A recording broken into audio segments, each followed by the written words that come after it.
Yo, what's happening? This is Patrick again, back with the video series, which is part 2 now. So to recap, last time we learned about social conditioning, how society fails us, and how you can rewrite that programming to strip away those layers of social conditioning and actually try to find something that you are passionate about, develop your talents, and ultimately fulfill your potential. In the second part, we're going to talk about the first thing that I mentioned now, finding your passion. So before we go into this video, if you think this could help someone, make sure to share this video. If you have questions, put a comment down below. If you're not subscribed yet, subscribe. And if you think this deserves a like, drop it a like. But let's get into part number 2 of the Project Ikigai Starters Guide. Ever since the change of the millennia, things have changed. We went from the white picket fence, your 2.5 children, your being married and living the American dream in a 9-to-5 job, to more flexible ways of living. Most people nowadays see the dream life as traveling, as mobility within your work, flexibility in working times, and like a work-life balance, and actually doing something that you love. Now, with that comes also a new philosophy. We're still taught in school that you should go to school, to university, then go get a job, get a promotion, get another promotion, and work yourself up the ladder. But that is kind of ass backwards. Thinking about how you can make money, which most people look for first, isn't really the right way to go. If the times have changed, also our mentality has to change, our philosophy has to change. So doing it the other way around, reverse engineering it, makes more sense. So think about, what are you passionate about? Then think, how can you make money off of it? Now, I'm going to show you how to find your passion in this video, which is, let's say, a little bit more difficult than you might think. But if you follow step by step, I think it would be possible. So let's do this in a step-by-step process. Now, step 1, reconnect with your inner child. This is a lesson that I learned from reading a lot of books, especially in Mastery by Robert Greene. Robert Greene mentions the reconnection to your inner child as a very important step to finding out what you love, what you're passionate about. So what he says is that as a child we were, how to say, a unwritten piece of paper, a tabula rasa. We were a piece of clay, not really formed yet. We could be molded into what we are today, but we were kind of pure. And so were our interests. We were interested in the world. We were passionate about everything. We wanted to learn everything. But of course, as a child, you were drawn to certain things. Some people were drawn to, I don't know, playing the guitar. Some people were drawn to playing soccer. But along the way, somehow we lost that connection. Somehow people came in and destroyed our dreams of becoming a football player, basketball player, an artist, whatever the case may be. It could be even something like an entrepreneur, where a kid is young and already has a lemonade stand, or I don't know, sells magazines at school, sells candy at school, and it already has entrepreneurial tendencies. But that's shut down by parents or by the family in general, school, society, whatever the case may be.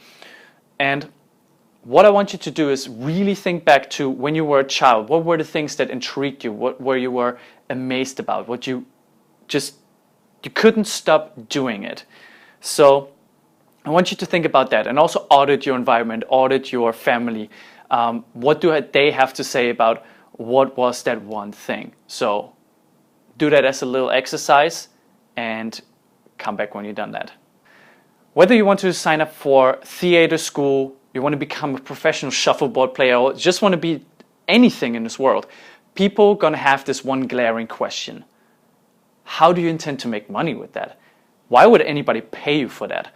Well, that question is a question of the past, or something that is more like ass backwards. We should start with your passion in mind. Now, one reason why I say that is because you always hear the thing, money doesn't make you happy. And I can say one thing, that's true and that's not true.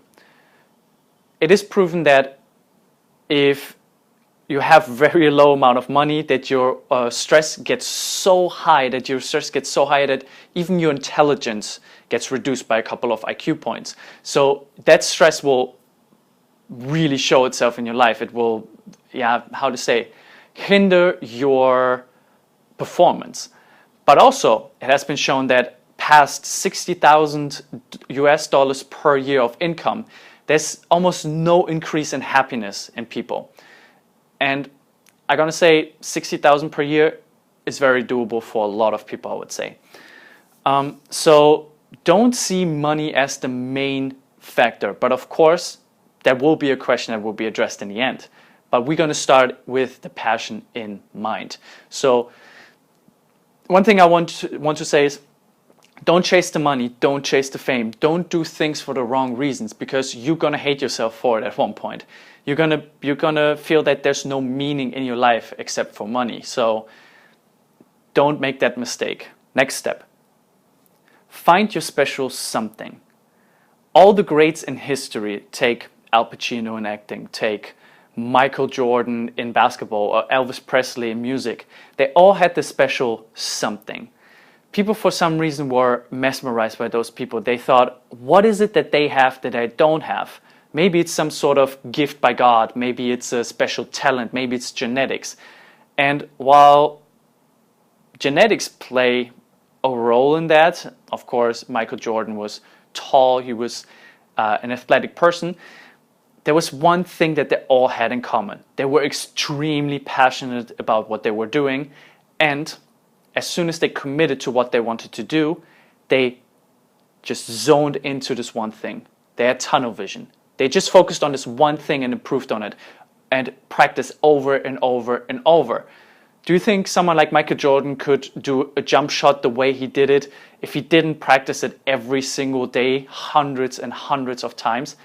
No, he would never be able to do that. And that's the thing that distinguishes someone who's a beginner to an intermediate, to an advanced, to an elite performer. All these people realized what they want to do, put on the blinders, and just focused on that. Only did that and practice over and over and over. They knew they have to practice to get better. And that's one thing we're going to address later on when we talk about the right practice, which is called deliberate practice. But for now, just make sure that you find the special something that you have that just makes you want to practice over and over and over. If you do that, if you totally zone into one thing, you're going to enter the zone of genius. This is a concept that I read first about in The Big Leap by Gay Hendricks. He talked about the zone of genius, where he talks about that you have this one zone where you just focus on one thing only, and that's where you do your best work. So what I want you to do is, as soon as you found the one thing that really drives you, I want you to go almost to the extent where you become that thing. Someone like Michael Jordan wasn't a basketball player. He became basketball. He became one with it. What I want you to do is to not simply do certain things, but become them. And that sounds really weird, but hear me out. Somebody like Al Pacino didn't just study his roles. Didn't study the character he has to play. He became that character. Somebody like Michael Jordan didn't just shoot basketballs and was a basketball player. He became basketball. He embodied all of it. Somebody like Elvis Presley wasn't just a musician. He became music. That sounds really weird, but if you pay attention to what they do, you know what I mean. So let's try to find your Ikigai. And that's what it's all about. Ikigai is really a simple way of saying finding your passion, something you're talented about, but we're going to break it down. What is your Ikigai? Now, if you look at the chart that I show you right now, Ikigai is Japanese and refers to the reason for which you get up in the morning. It's your calling, passion, whatever you want to call it, but let's break this down into more practical terms. You see, there is first what you love. I always find it hard to break this down because love is almost impossible to explain. It must be felt. So instead of some boring lecture on love and passion, research and conceptualizations, I will tell you a story that makes my point for me. Dave Grohl is one of the most outstanding musicians that can teach us a thing or two about love and passion. Grohl is also known as the frontman of the band Foo Fighters. In his early career, he also was part of Nirvana, the infamous rock band led by Kurt Cobain. On June 12, 2015, during a show in Gothenburg, Sweden, Grohl fell off the stage and broke his leg. At the end of the show, he returned with a cast on his leg and finished the concert sitting up in a chair. You don't believe me? See for yourself. I'm going to attach a link in the description so you can check out that video. And that's just so much, like that shows you what love and passion really means. So this is the best way I can put it to you. If you have that amount of love and passion for something, you're on the right track. Number 2, what you're good at. We already scratched on the surface of that genetics and talent do play a role. Obviously, someone who's 1.60 meters and weighs 50 kilograms has less of a chance to become an NBA player to play in a basketball league than somebody who is 2 meters tall and weighs 100 kilograms and is pure muscle. There's athleticism is determined by genetics, largely, yes. But also something you have to consider is anything you do for a longer time, you're going to be better at. So if you choose to do something and commit yourself to it for at least 10 years, you're going to be able to become outstanding at it. You might not become the best at it, but you will become very good at it. Even if your genetics are not that good, if your talents are not that good either. So to make it short, we all have things we are naturally inclined to be good at. However, nothing beats long-term practice. I want you to audit what you're really good at already. See if it matches with the passion you found, and then see how you can make that work to put in the long-term practice. I would say there are a lot of people who specialize very early on, which is a good thing, but also if you're not there yet, try out a bunch of things. You will figure out what you're good at and what you like. And where there's this crossover, that's where you should start digging deeper and try that out even more. What is it that the world really needs? Now, what I want you to think about now, after you settled what you're passionate about, what you love, what you're naturally good at, and what you see yourself progressing the most at, and find that overlap, I want you to think about what does the world truly need?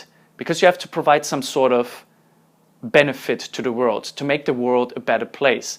And that's something you hear in beginners or introduction of entrepreneur courses, where they say, find a problem and then provide a solution to that problem, which is very hands-on in my opinion. So for instance, what I see is, in my own opinion and the opinion of other people that I talk to, they said, I would be good at coaching.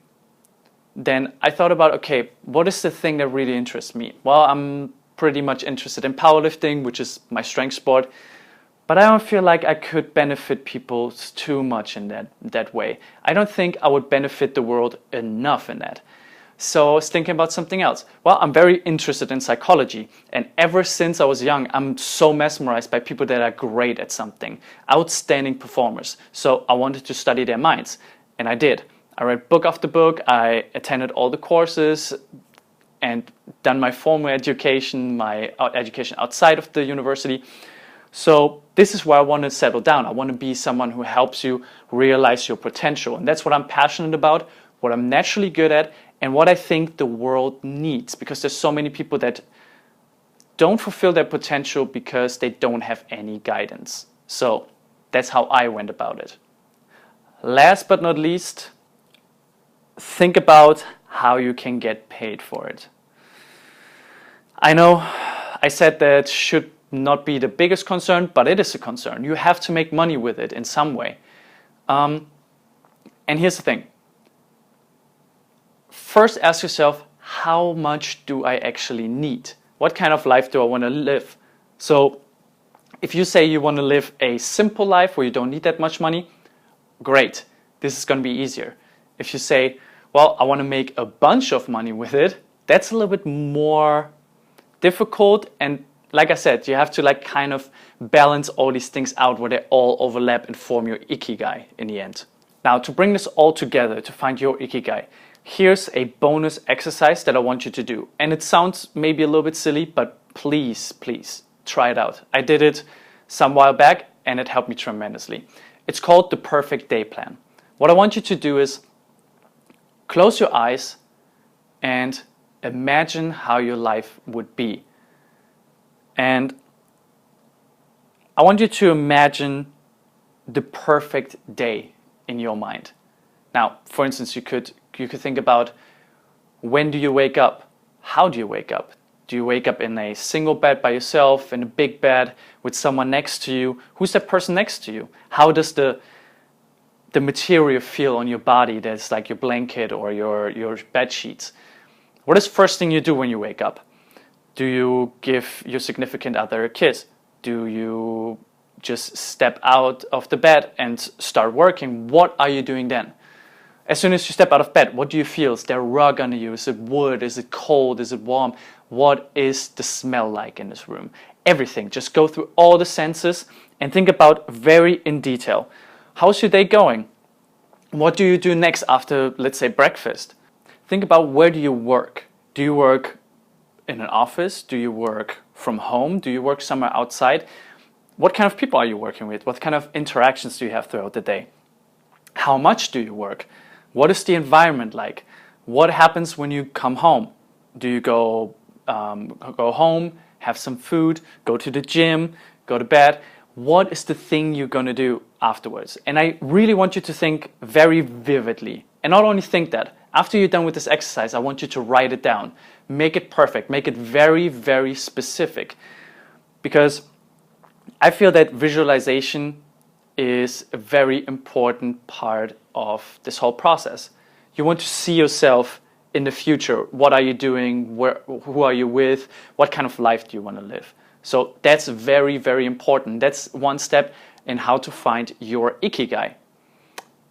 Because if you think about how the perfect day would look like, and I don't mean a perfect day that is one day. I mean, how would it look like every single day of your life, more or less? So, laying on the beach with a tequila sunrise and just seeing the ocean, yeah, it's cool for a couple of days, but can you really do this for the rest of your life? I want you to take a perfect day plan for kind of a typical day in your life. So, I hope this exercise is going to help you and you'll be able to write out something that helps you to funnel down towards your Ikigai and find something that brings it all together. Something you're passionate about, what you love, something you're good at, something you can see yourself improving in for a long time, something that the world needs, and something you can get paid for. Let me know how this exercise went for you in the comments. Make sure to like this video, subscribe, share it if you think someone would benefit from it. I'm going to see you guys in the next video, but until then, peace out.